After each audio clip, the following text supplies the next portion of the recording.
Friends, ఈ వీడియోలోనైతే మీకు back Tux ఏ ఇంచుల్లో వేయాలి, ఎలా వేసుకోవాలన్నది అయితే క్లియర్గా అర్థమయ్యే పద్ధతిలో చెప్తాను. చూడండి ఫ్రెండ్స్, ఏంటి అంటే ఎలా వేయడము అంటే, ఇప్పుడు బ్యాక్ పార్ట్ అయితే ఉంది కదా, దీని మిడిల్లోనైతే ఇక్కడ తీసుకోవాలి.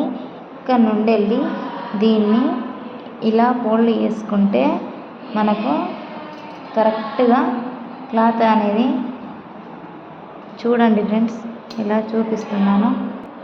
చూడండి, ఇలా ఫోల్డింగ్ అనేది చేసుకుంటే కొంచెం చంక భాగం అనేది కొంచెం ఎక్కువగా ఉండాలి. దీన్ని అయితే ఒక 4 ఇంచుల అంటే 4 ఏళ్ళ కంటే ఒక 2 గీతలు ఎక్కువ వచ్చేటట్టుగా ఫోల్డింగ్ అనేది చేసుకొని ఇలా నేనైతే వేస్తాను ఫ్రెండ్స్. చూస్తున్నారా, చాలా సింపుల్గానైతే వెనక డాట్స్ అయితే వేయొచ్చు. ఓకే ఫ్రెండ్స్, వీడియో నచ్చితే ఒక చిన్న లైక్ చేయండి, మా ఛానల్ని ఫాలో అవ్వండి. Bye friends.